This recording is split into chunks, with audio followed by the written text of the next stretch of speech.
కూడా విస్తరింపజేసి భారతదేశంలో ఒకప్పుడు ఎట్లయితే గురువు స్థానం భారతదేశానికి ఉందో ఇప్పుడు కూడా అదే స్థానం నిలబెట్టడం కోసం మనం టీడీఎస్ అనే పాలసీని రూపొందించుకున్నాం.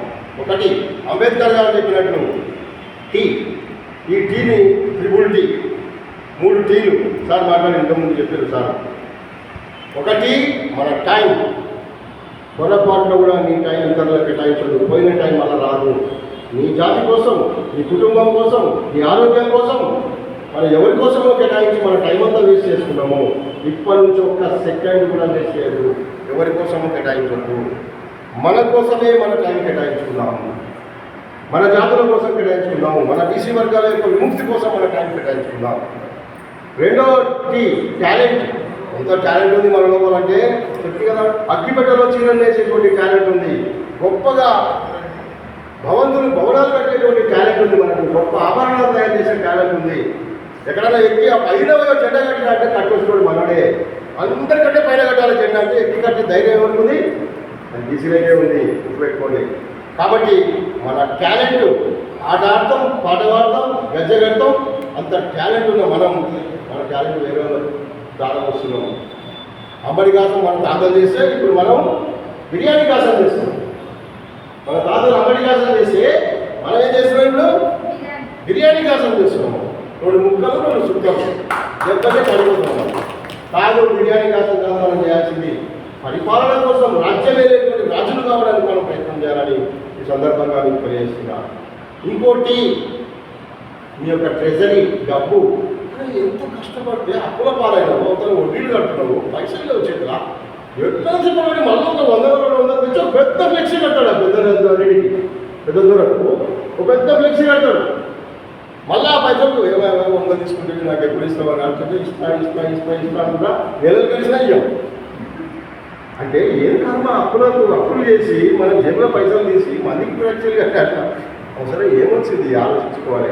మన మహాత్మా పూలే ఫ్లెక్సీ కట్టండి, మన బతుకు నిలబెట్టడానికి, మన చదువు రావడానికి, మన జీవితాన్ని విముక్తి కావడానికి, మన జీవితం ద్వారా వచ్చిన మహాత్మా పూలే ఫ్లెక్సీ కట్టండి, అంబేద్కర్ ఫ్లెక్సీ కట్టండి, మన సర్దార్ సర్వాయి పాపన్న గౌడ్కు కట్టండి, మన జీవితాన్ని నిలబెట్టినటువంటి పండగ సాయాలకు ఫ్లెక్సీ కట్టండి. ఇది మనం చేయాల్సింది. కాబట్టి ఎంతోమంది మన కోసం త్యాగం చేసినటువంటి వాళ్ళు, ధర్మభిక్షం గొప్ప నాయకుడు, మన కోసం పోరాడి లాస్ట్కి ఏమి లేకుండా చచ్చిపోయాడు. ఎంతోమంది ఉన్నారు. కాబట్టి మనం మన కోసం మన time, talent, treasury. Babasaheb Ambedkar చెప్పాడు మనకి మాట, జాగ్రత్త, మీ సమయం చిన్నది కాదు, గంటనే కావచ్చు, ఆ గంటలో మీరు అద్భుతాలు సృష్టిస్తారు. గంటలో నీకు మంచి ఏళ్ళెంత పని చేసుకున్నా నీకు 1000 రూపాయలు 500 వస్తాయి. మా మండలాన్ని అదే పని చేస్తున్నాడు. మంది కూట కూడా ఏం చేస్తుండే, ఇప్పుడు చక్కగా పోతున్నాడు, కూలి చేస్తున్నాడు, రోజు 1000 రూపాయలు వస్తున్నాయి, ఇంట్లో పిల్లలు తీసుకుంటూ హాయిగా ఉంటున్నాడు. అది ఇది మంచిగా ఉంది సార్ అని చెప్తున్నాడు. నువ్వు పని చేయని చెప్పిన కానీ పని చేసాడు, అది మంచిగా ఉంది సార్ ఏంటి ఊట మందికి పోయి పని చేయాలి, మన అప్పుల పాలు కావాలనే పరిస్థితి. కాబట్టి ఈ త్రిముఖ వ్యూహం ఇది. రెండవది డి, మన లక్ష్యం కోసం పనిచేస్తున్నాం, మన డెస్టినీ చేరుకోవడానికి మనం ప్రయత్నం చేస్తున్నాం. ఆ క్రమంలో శత్రువు ఏం చేస్తున్నాడు తెలుసా? మనల్ని డీవియేట్ చేస్తున్నాడు, నిన్ను మళ్ళిస్తున్నాడు, దారి మళ్ళిస్తున్నాడు. నీ లక్ష్యం కోసం పనిచేయకుండా పులిగా కదా ఈ గోత్రా కొత్తగూడ పోయిందిరా, లేకపోతే ఇంకొకరు పోయిందిరా, నీ దారి మళ్ళిస్తున్నాడు, డీవియేట్ చేస్తున్నాడు. తర్వాత ఏం చేస్తున్నాడు? వినకపోతే ఇంటలేదని చెప్పి నువ్వు బీసీఎఫ్లో ఎందుకు పనిచేస్తావునా, ఒకవేళ నీకు టీఆర్ఎస్ నచ్చలేదు కాంగ్రెస్ పార్టీలో డైవర్ట్ చేస్తున్నాడు, డీవియేట్ చేస్తున్నాడు, డైవర్ట్ చేస్తున్నాడు మనల్ని. కానీ మన డెస్టినీ వైపు రాణిస్తలేడు, మన వైపు రాణిస్తలేడు, మన ఆశయం కోసం పనిచేయడానికి రాణిస్తలేడు. రెండో కుట్ర ఇది అర్థం చేసుకోవాలి.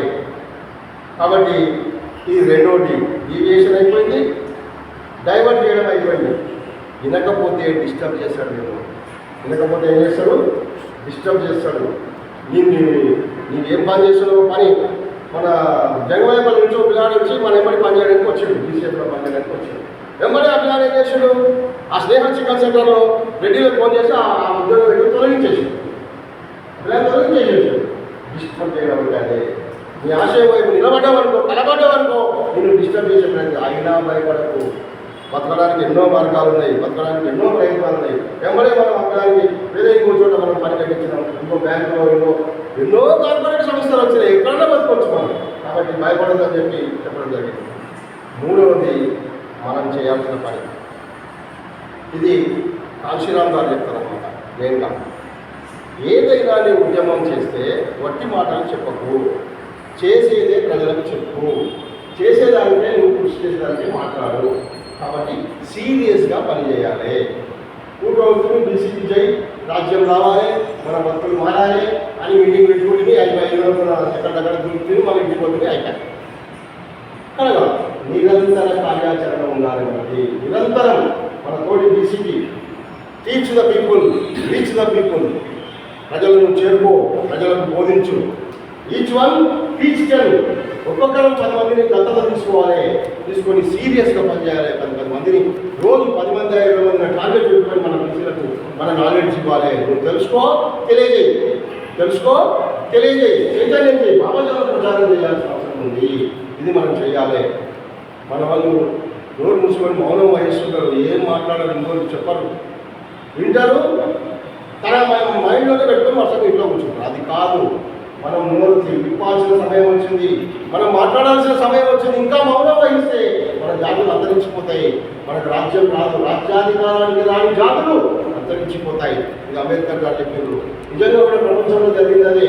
ప్రకృతిలో ఎగ్జిస్టెన్స్ కోసం పోరాడే జీవజాతులను చచ్చిపోయాయి, ఎగ్జిస్టెన్స్ కోసం పోరాడే జాతులు బలపడ్డాయి, నిలబడ్డాయి.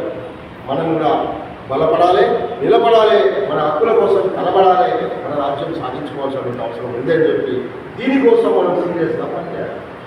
సీరియస్నెస్ ఉంది, బాగుంది, నిరంతరం 24 గంటలు పనిచేస్తాం మా కుటుంబకి. అట్లా 24 గంటలు పనిచేస్తాం. 24 గంటలు పనిచేయడమే కాదు, సీరియస్నెస్సే కాదు, సిన్సియారిటీ ఉండాలి. అంటే ఆ పని పట్ల చిత్తశుద్ధి ఉండాలి, అంకితభావం ఉండాలి. ఆ పనిని ఎట్లా సక్సెస్ చేయాలో సిన్సియర్గా మనం పనిచేస్తే, నువ్వు ఎంత సీరియస్గా పనిచేసినావో దానికి ఫలితాలు ఇస్తాయి.